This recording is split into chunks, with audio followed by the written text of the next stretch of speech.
FPV drone or a commercial drone? What should you buy? First of all, you cannot compare an FPV drone with a commercial drone. I would always bring these two drones to a shoot, and I would always prefer a commercial drone because you're 100% sure that you're gonna bring it back and you're sure that you got the shot. So with a commercial drone, you go much slower, you have the gimbal, everything is super smooth, you have all the sensor, you have return to home. If you buy an FPV drone, you have to know from the start it's gonna be more expensive. There will be a lot of drama, so you're gonna lose your drone, that's for sure. But you also go much faster and you fly everything over the goggles. What gives you the option that you're really in the shot and you actually feel it. So what you see here, these are all FPV drones, and the entire tutorial will be only about FPV drones since there are so many commercial drone tutorials out there. So what FPV drones should you buy? First, you have to understand there are like two main type of FPV drones. You're gonna have the Cinewhoops. These are mainly used for these super slow one-take shots. If you want to get a super slow cinematic shots, if you want to fly through close areas, super like narrow areas and holes, you want to consider buying one of these like Cinewhoop drones. On the other side, if you're like into freestyle, if you're like into race drones, or if you're into these long range super cinematic FPV drones, you might consider buy one of these. And then I will explain more about the different models, but then it's like there's something in the middle. It's like small. It can either be a Cinewhoop or it can be like a freestyle drone. Okay, let's start first with the Cinewhoop. So how do you know that it's a Cinewhoop? So Cinewhoop, they always come with kind of ducks. This is like a protector around the props. And why is this protected there? Because you can really fly close to your subject. Let's say you want to film a skater, you can go super close to the skater, and because there is like this protection, you're not going to hit the skater, which is really good. And on the other side, if you go with a freestyle drone, there is no protection, and if you hit someone, he will be probably injured really bad. Okay, so inside Cinewhoops, you can have like different sizes and different types. So let's start with the biggest. It's like a pretty big Cinewhoop, I would say. It's also pretty heavy. You have this like massive TPU ducts here. And then here, this really nice, designed by FPVframes.ch, so like a Swiss drone frame manufacturer. I really love their design. They're like super lightweight.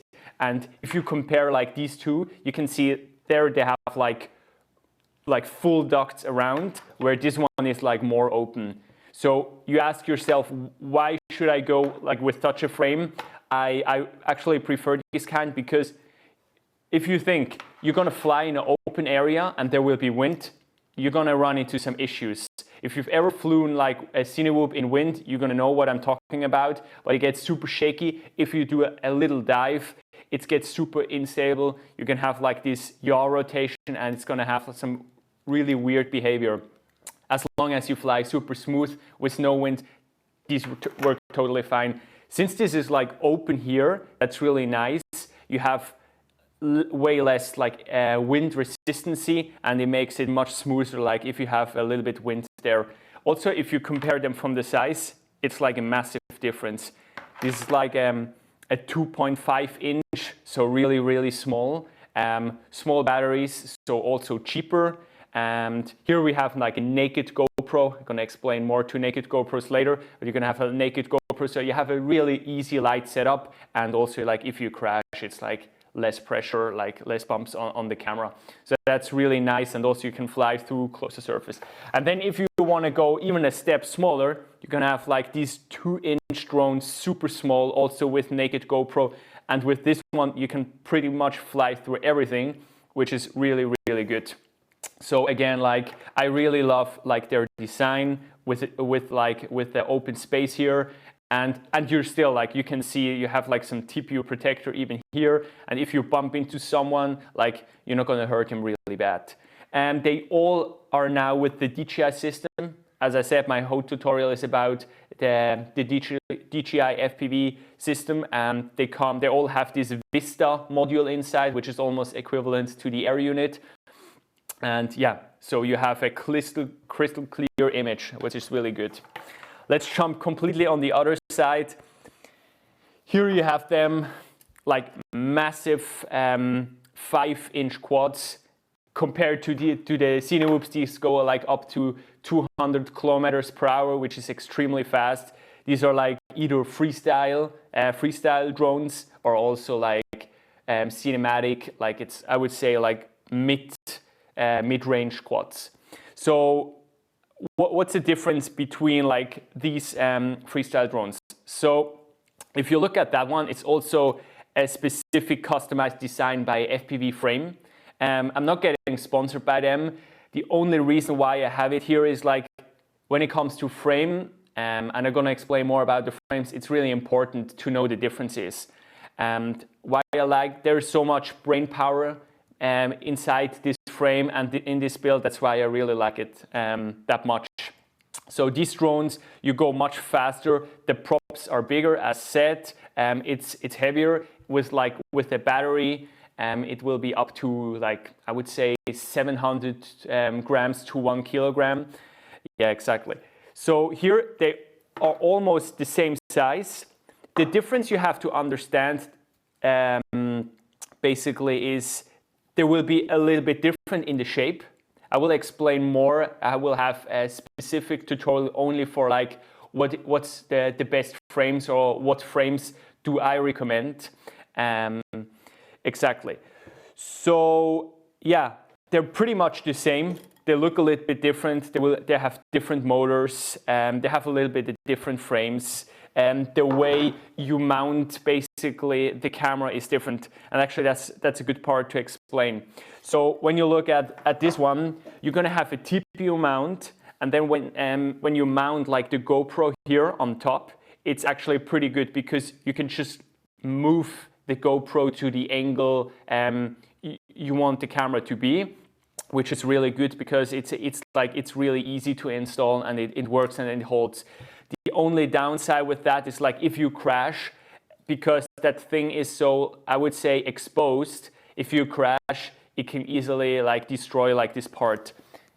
Here that's like, because I said there's a lot of brain power. Why I like this frame a lot is this one is really fixed. And then you have like these 2 screws.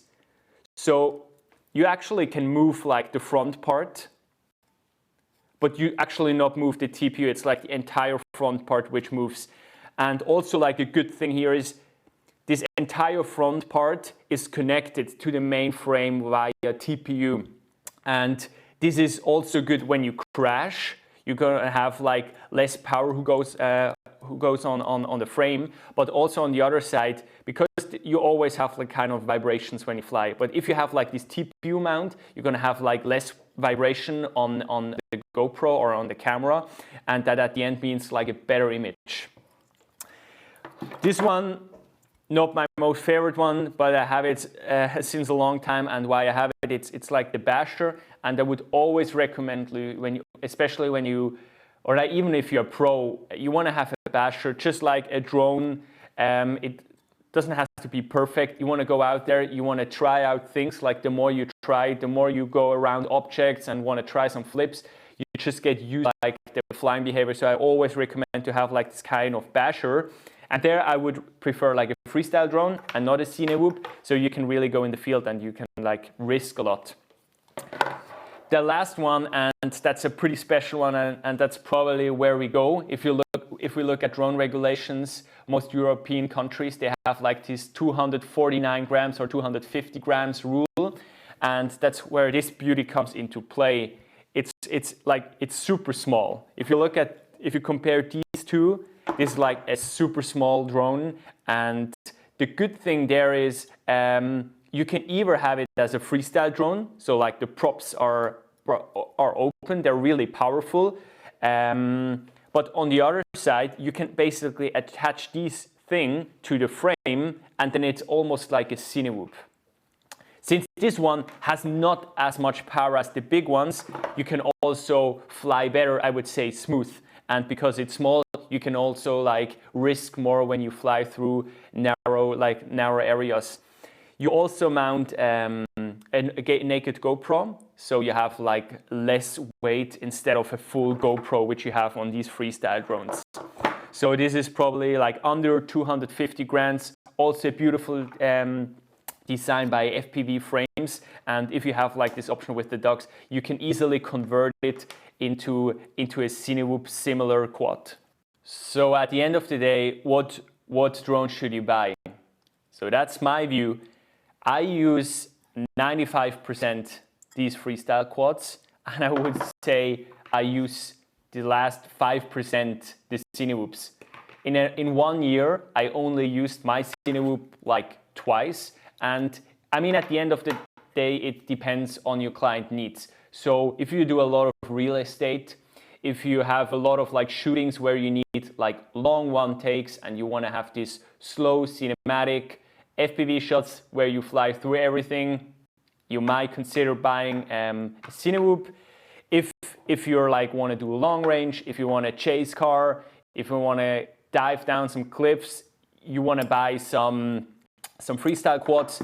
And if you want to also practice like in the city or not do crazy long range, you want to buy like these tiny little drones, which are also nice to start with because it's also less risky. I mean, if you hit like someone or like if you hit an object like with this one, it's like not as bad if you hit someone like with these props. They're probably gonna lose a finger. So yeah, I would say if you go into the hobby, I would recommend you to start with the harder thing. I would buy a freestyle drone, maybe a ready to fly drone, like you just bundle it and you start flying. And yeah, that's my option you should go for.